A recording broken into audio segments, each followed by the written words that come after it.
сәлеметсіздер ме? Сіздермен бірге дәрігер Гүлнұр. Сізді өз арнамда көргеніме қуаныштымын. Біздің көпшілігіміз құрманы жақсы көреміз және пайдалы деп санаймыз. Бірақ кей жағдайларда құрманы жеуге тыйым салынады. Мен сізге құрма кімге ұсынылмайтындығы және құрма жегеннен кейін қандай қауіп факторлары болуы мүмкін екендігі туралы роликтің соңында айтып беремін. Әзірге құрманы сауықтыруда қолдану туралы айтып өтейік. Құрма қызғылт сары түсті, етті, жұқа қабығы бар және тәтті дәмі бар пайдалы жидек. Латын тілінен жеміс атауы жүрек алмасы деп аударылады. Құрма Қытайдан шыққан.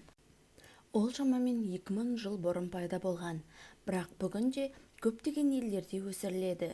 500 жылға дейін өмір сүре алатын ағашта өседі.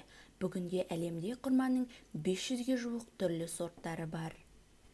Құрма 50% қанттан құралған, сондықтан да өте нәрлі. Ол ағзада тез таралады. Қант шырыны жүйке жүйені тыныштандырады. Құрма мидың қызметіне өте пайдалы, себебі 22% ақуыздан тұрады. Сондай-ақ А, В1 және В2 дәрумендеріне бай. Ақуыздар ағзаны жұқпалы аурудан қорғаушы қызметін атқарады. А дәрумені көз бұлшықеттерін жақсартады, сүйек және тісті қатайтады. В1 дәрумені ақуыздарды, көмірсуларды және майларды жойып, ағзадағы жасушалардың жаңаруын қамтамасыз етеді. Құрма жүрек қан тамырлары, асқазан ішек жолдары мен қалқанша безінің жұмысын жақсартады.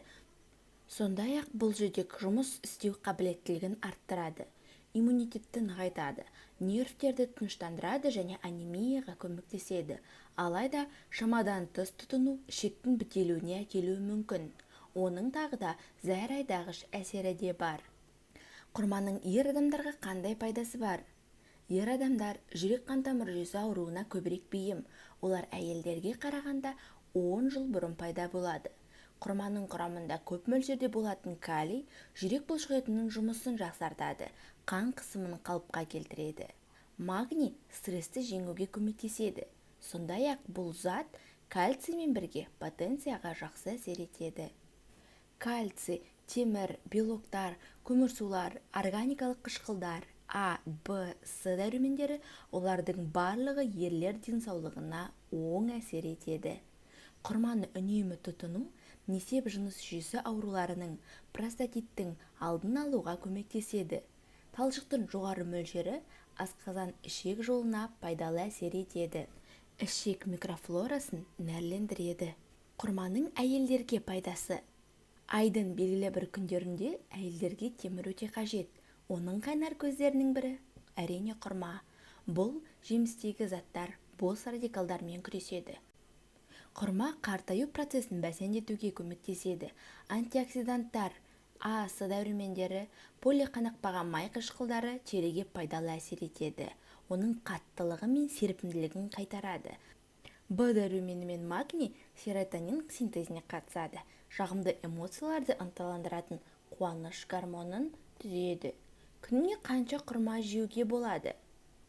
Ересек адамның күнделікті нормасы 2 орташа жидек. 3 жастан асқан балаларға бірнеше бөлік ұсынылуы мүмкін. Жасөспірімдерде йодқа деген қажеттілік жоғары, сондықтан олар 1-2 жидек жеуге болады. Дені сау ересек адам үшін құрманың рұқсат етілген ең көп мөлшері күніне 2-4 дананы құрайды. Құрманың шырынына 1 стакан ыстық су құйып, ерітінді дайындап, жедел респираторлы вирустық инфекция кезінде ауыз бен тамақты күн сайын шаю ұсынылады. Құрманың сабағына 1 литр ыстық су құйып, 30-40 минутқа тұндыруға қалдырамыз. Дайын болған ерітіндіні емдік қасиеті арту үшін баяу отта 10 минут қайнатамыз. 100 мл суға жидектің 1 сабағы. Күніне 1 литрге дейін ішуге болады. Әсіресе қыс мезгілінде иммунитетті тұрақтандыру үшін ішу ұсынылады. Күніне 3 құрма жеудің пайдасы. Құрма құрамында калий мөлшері өте көп. Ол жүректің жұмысының қалыпты істеуін қамтамасыз етеді. Бұл өз кезегінде жүрек аурулары мен талмасының алдын алады. Құрмалар бауырды токсиндерден тазалауға көмектеседі. сондай-ақ цирроздың пайда болуын төмендетеді. Құрма көз жанарының көру қабілетін жақсартуға қабілетті, тіпті сәбізден де пайдалы. Себебі құрамында А дәруменінің мөлшері өте көп. Егер өзіңізді сергек әрі қуатты сезінгіңіз келсе, құрма жеп тұрыңыз.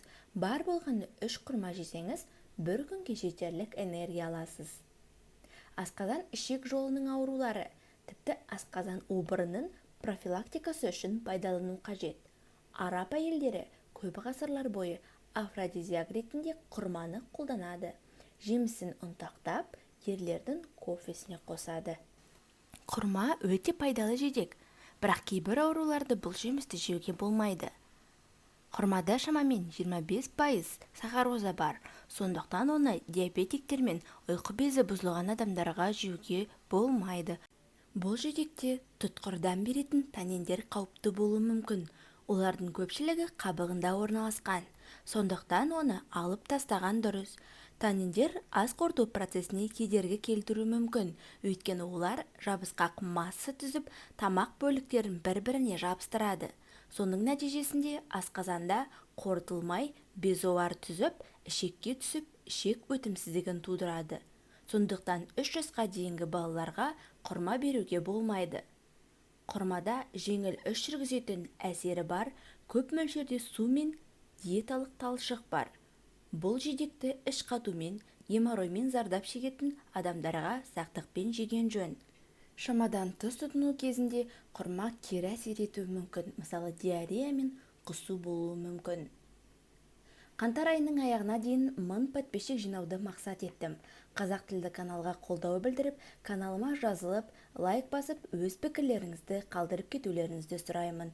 Сіздермен бірге болған дәрігер Гүлнұр, қош сау болыңыздар.